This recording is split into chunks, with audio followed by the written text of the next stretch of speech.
Jadi sekitar 50.000 tiap hari lo beliin Bitcoin dari tahun 2016, 7 tahun kebeli rumah cash.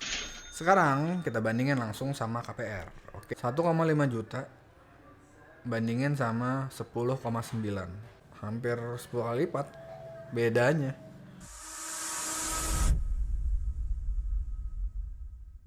Jujur gue belum punya rumah.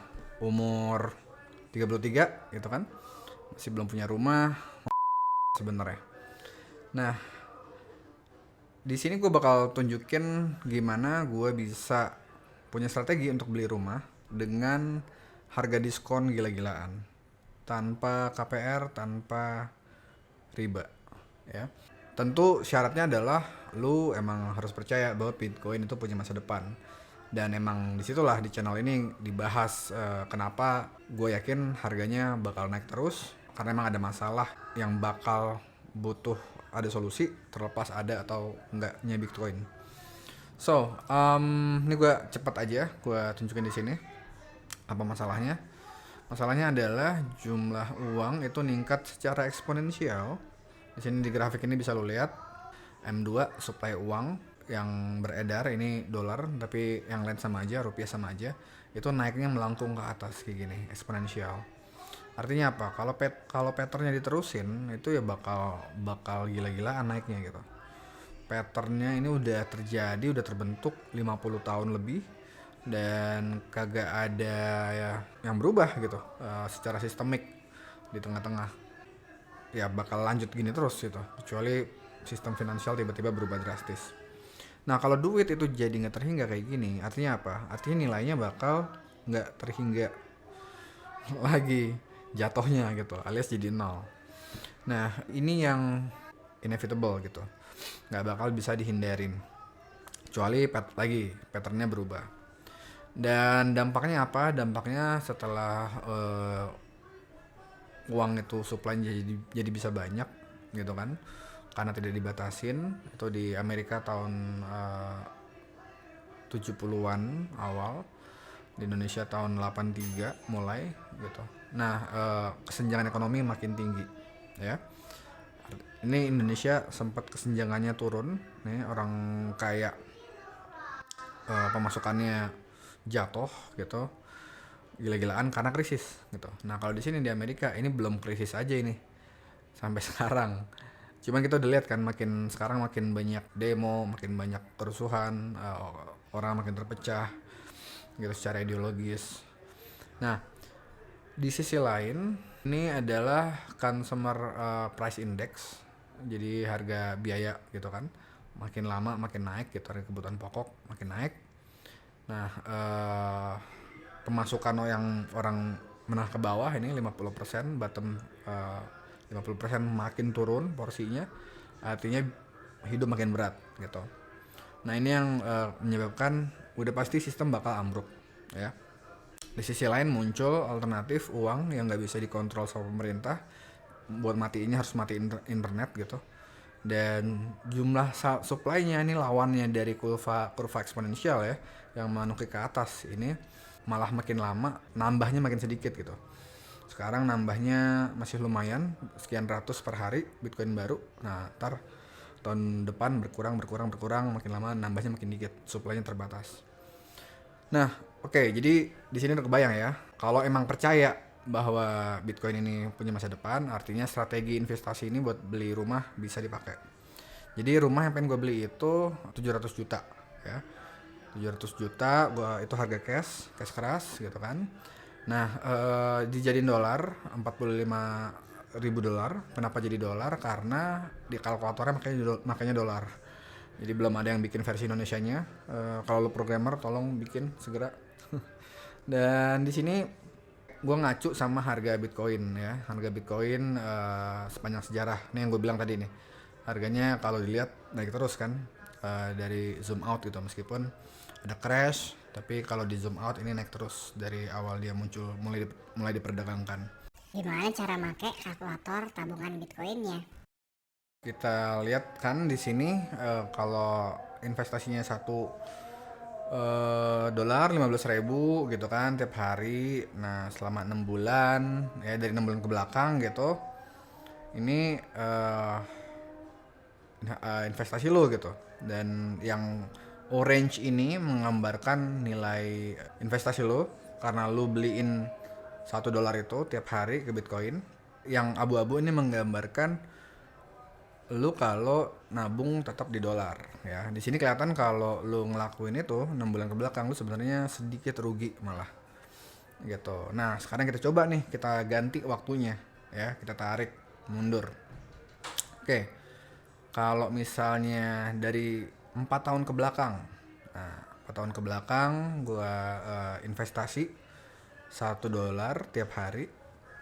Nah, maka yang uang gue yang di Bitcoin itu kalau jadi dolar itu udah 2.000 ya. Masih jauh sama target tadi kan, kita 45.000 gitu. Nah, ini ada peningkatan hampir setengahnya ya dari investasi gitu. Di sini lo lihat kan. Ini yang garis lurus kalau tetap di dolar, nah yang orange kalau lo beli Bitcoin tiap hari gitu.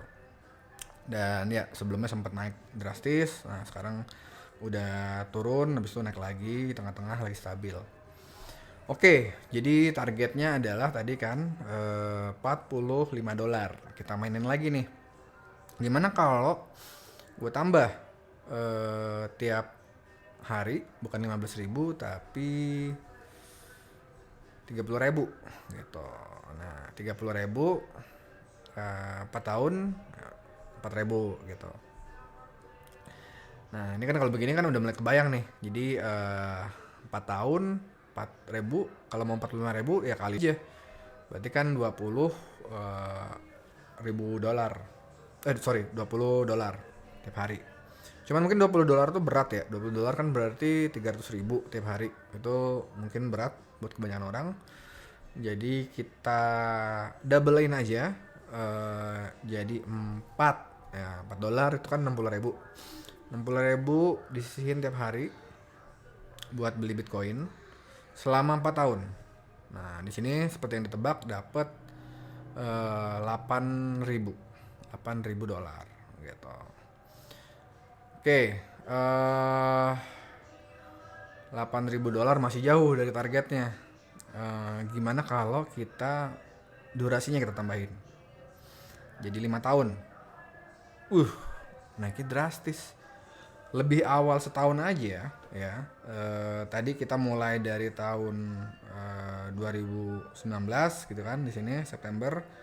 Nah, ini kita bikin jadi dari tahun 2018, naiknya langsung drastis. Di sini investasi lu jadi 2 kali lipat tuh.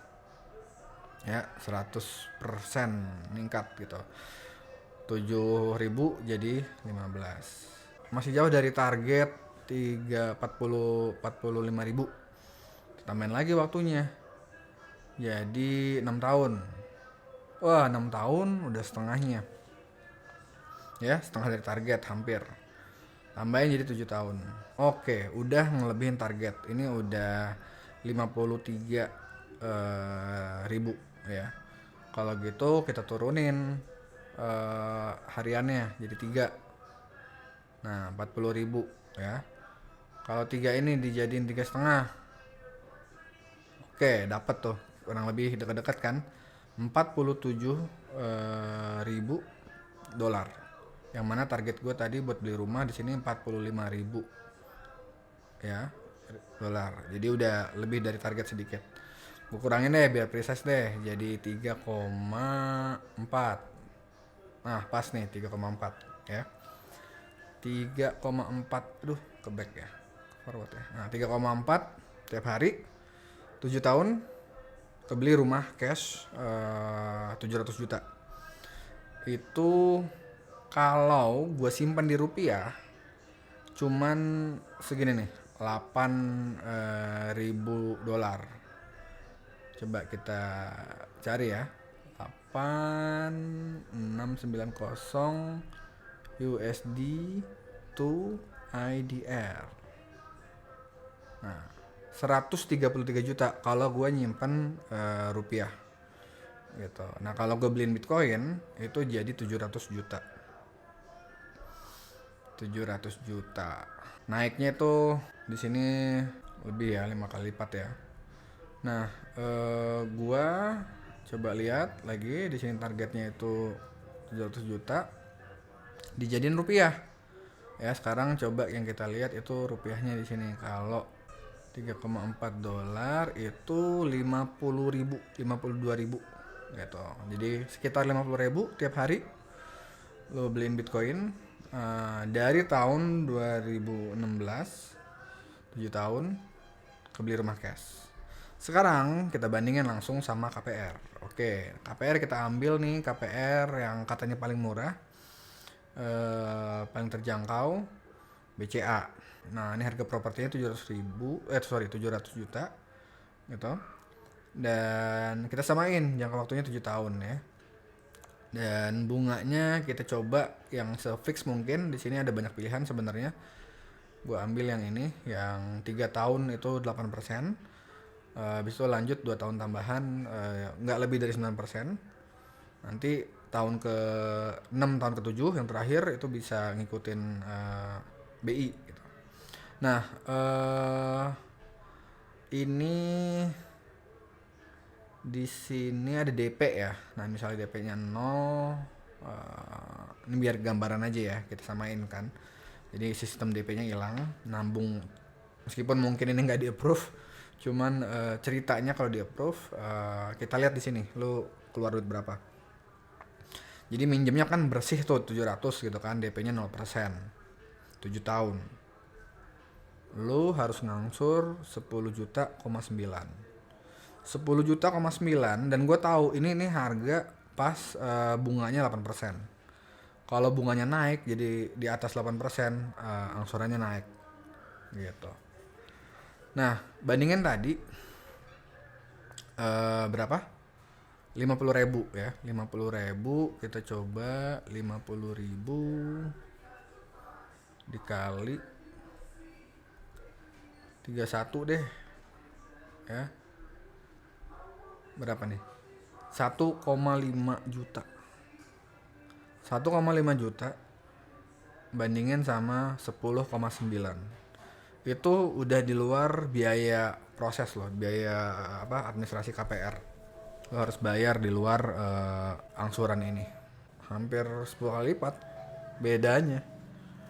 Gitu. Nah, itu dengan asumsi harga Bitcoin bakal tetap naik, bakal tetap dibutuhin gitu kan. Tadi logikanya ya yang gue bilang di sini. Dan mungkin ada yang mengkritik bilang, coba deh lu lihat harga Bitcoin kan naiknya udah nggak setajam pas dulu di awal-awal gitu. Ya, tadi kan kita ngambil acuan dari tahun 2016 ya gitu kan. Nah, di sini mungkin di 5 tahun terakhir, 4 tahun terakhir dibandingin sama yang 2016 sampai 2019 naiknya mungkin beda. Argumennya masuk akal gitu. Cuman kita perlu juga tahu ada perbedaan gitu. Perbedaannya adalah secara makro kondisi ekonomi itu makin buruk sekarang ya. Jadi kita tahu kan Amerika habis nyetak duit banyak tuh pas Covid. Sekarang lagi coba turunin suplai uang, bikin ekonominya goyang gitu, nggak bisa lama-lama gitu. Kalau dulu mungkin lebih stabil gitu ya tahun 2016-an gitu. Sekarang makin nggak stabil. Oke, itu plus buat Bitcoin bakal naik. Kedua, institusi finansial global itu udah pro Bitcoin. BlackRock, investment manager yang paling kaya sedunia, itu yang aset paling banyak, yang nguasain banyak saham perusahaan-perusahaan top, itu udah pro Bitcoin. Mereka udah tahu makro ekonomi secara besar bisa runtuh, dan di titik itu kalau invest di Bitcoin bakal untung. Artinya apa? Artinya ada kemungkinan yang nanti nih bull run 4 tahunan Bitcoin, karena supply-nya di-cut tiap 4 tahun, itu bakal nukik tajam juga. Nah, karena BlackRock udah ngedukung Bitcoin, itu bakal nukik tajam tuh, tebakan aku. Di tahun 2024-25 ya, bull run rutin 4 tahunan Bitcoin. Gitu, karena ya dana-dana yang jatuh di saham itu bisa cepat lari ke Bitcoin gitu. Trader-trader saham, investor saham, dan dana pensiun di Amerika itu bisa jadi gampang masuk ke Bitcoin karena support dari BlackRock ini sebagai eh, orang lama lah di dunia investasi gitu ya. Orang jadul gitu di dunia investasi yang udah pro Bitcoin. Jadi kalau lu percaya ini bakal naiknya cepet gitu, lu 1,5 juta tiap bulan itu bisa dapat rumah 700 juta 7 tahun gitu. Kalau lu mau lebih cepat naikin tabungan lo gitu. Dan pas lu jatuh jangan panik, jangan jual, karena ya biasa ini unregulated, nggak ada yang bisa hentiin, nggak ada yang bisa nyetopin. Eh, Semua orang bisa jual beli gitu, tentu bisa naik turun gitu kan, karena ada trader banyak juga di dalamnya gitu. Pas lagi jatuh ya lu malah bersyukur, wah harga bisa turun nih, mudah-mudahan ntar pas di nabung berikutnya bisa beli lebih murah. Oke, sekian strategi investasinya buat beli rumah cash, nggak pakai KPR, nggak pakai riba, bisa untung hampir 10 kali lipat dibanding lu KPR ya. Kalau lu KPR, lu biasanya kan ini dibalik ya, kita coba KPR-nya itu pengen angkanya sama gitu kan, sekecil mungkin. Wah, tenornya dilamain 25 tahun, tetap aja mentok 5 juta gitu. So, tinggal pilih mau cara yang halal dan menguntungkan atau haram tapi merugikan. Thanks for watching.